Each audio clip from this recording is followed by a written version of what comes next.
मित्रों, महागणपति जी को प्रणाम, माँ प्रारब्धम्बा भवानी को प्रणाम। आइए चर्चा करते हैं। आज हर रोज की भांति सत्संग कर लेते हैं। सत्संग मानव जीवन का एक अभिन्न अंग है। ये मानव तन, ये मानव देही हमें दुर्लभ प्राप्त हुई है। इस मानव देह में आकर के ही ये जीव परमात्म भक्ति, आत्म भक्ति और परम शांति मोक्ष को प्राप्त होता है। इस पंचभौतिकीय शरीर में आने के बाद ही अन्य योनियों में भक्ति नहीं कर सकता है। मानव योनि में को सर्वश्रेष्ठ योनि बताया है, पशु पक्षी कीट पतंगे आदि योनियों से, क्योंकि इस मानव के पास सत और असत करने का निर्णय है, लेने की क्षमता है, जो विवेक रूपी वस्तु हमें प्राप्त हुई है। जो पारब्रह्म परमात्मा जो हमारे साक्षी भाव से हमारे अंदर मौजूद हैं, हमारे इस पंचभौतिक शरीर में मौजूद हैं।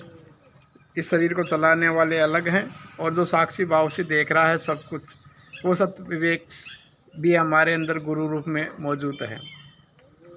ये गुरु रूप सतविवेक हमें हर पल सत्य और असत का ज्ञान कराता है, शुभ और अशुभ का ज्ञान कराता है।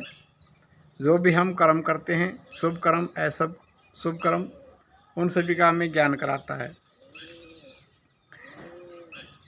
आज हम चर्चा करेंगे त्याग से भगवत प्राप्ति। त्याग से भगवत प्राप्ति कैसे हो, त्याग से भगवान की प्राप्ति, और ये त्याग क्या है। एक है त्याग और एक है त्यागी। आज दोनों की चर्चा करेंगे। आज सबसे पहले चर्चा करते हैं त्याग।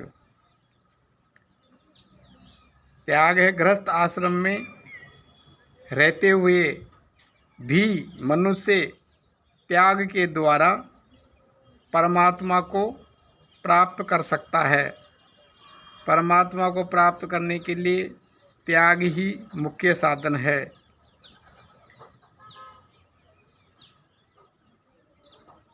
गृहस्थ आश्रम, वानप्रस्थ आश्रम, संन्यास आश्रम,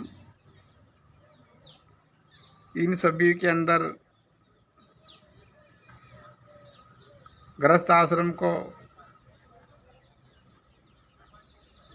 रह के भक्ति करने के लिए हमारे ऋषि मुनियों ने, संतों ने बताया है, क्योंकि वंशवृद्धि, इस संसार का चलाना, वंश का चलना भी बहुत ज़रूरी है। अब हम चर्चा करेंगे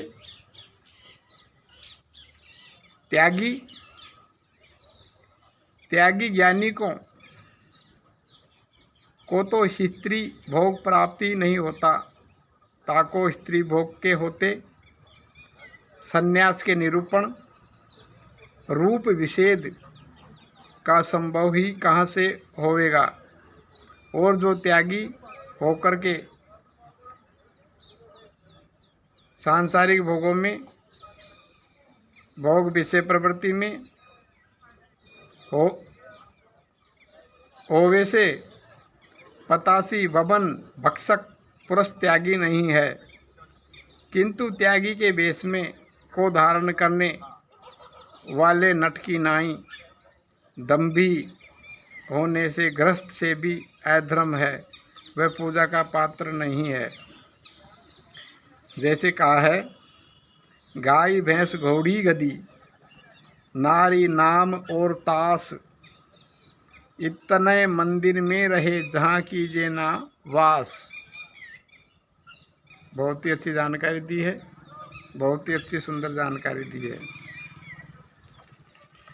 त्याग के लक्षण क्या क्या हैं। पहला है निषेध कर्म का त्याग। प्रथम श्रेणी है चोरी, व्यभिचारी, झूठ, कपट, छल, जबरदस्ती, हिंसा, अभक्ष, भोजन और प्रमाद आदि शास्त्र विरुद्ध नीचे कर्मों को मन वाणी शरीर से किसी प्रकार का भी नहीं करना। दूसरा है काम्य कर्म, कर्मों का त्याग दूसरी श्रेणी है। धन, पुत्र, स्त्री आदि प्रिय वस्तुओं की प्राप्ति के उद्देश्य से एक रोग, संकट आदि की निवृत्ति से के उद्देश्य से किए जाने वाले यज्ञ, दान, तप और उपासना का सकाम कर्मों का अपने स्वार्थ के लिए न करना चाहिए। तृष्णा का स्वार्थ त्याग तीसरी श्रेणी है। मान, बढ़ाई, प्रतिष्ठा एवं स्त्री, पुत्र और धन आदि जो कुछ भी अनित्य पदार्थ प्रारब्ध के अनुसार प्राप्त हुए हो, उनके बढ़ने की इच्छा को भगवत प्राप्ति में बाधक समझकर उसका त्याग करना चाहिए। स्वार्थ के लिए दूसरों की सेवा कराने का त्याग चौथी श्रेणी है। अपने सुख के लिए किसी को भी धन आदि पदार्थों की अथवा सेवा करने की याचना करना एवं बिना याचना के दिए हुए धन को या की हुई सेवा को स्वीकार करना तथा किसी प्रकार का भी किसी से अपना स्वार्थ सिद्ध करने के लिए दूसरे की सेवा कराने का भाव है, उन सब का त्याग करना चाहिए। संपूर्ण कर्तव्य कर्मों में आलस्य और फल की इच्छा का त्याग पांचवी श्रेणी है। ईश्वर भक्ति, देवताओं का पूजन, माता पिता आदि गुरुदेवों की सेवा, यज्ञ, दान, तप, वर्ण आश्रम के अनुसार आजीविका द्वारा गृहस्थ का निर्वाह, शरीर संबंधी खान पान इत्यादि जितने कर्तव्य हैं, उन सब में आलस्य का और सब प्रकार की कामनाओं का त्याग करना चाहिए।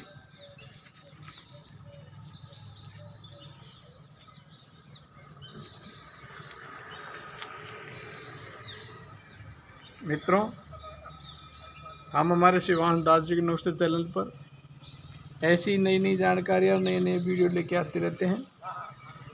हमारे चैनल द्वारा दी गई जानकारी आपको अच्छी लगती हो, चैनल को लाइक करिए, शेयर करिए और सब्सक्राइब करना ना भूलें, क्योंकि आपका एक सब्सक्राइब हमारे चैनल को नई दिशा देता है।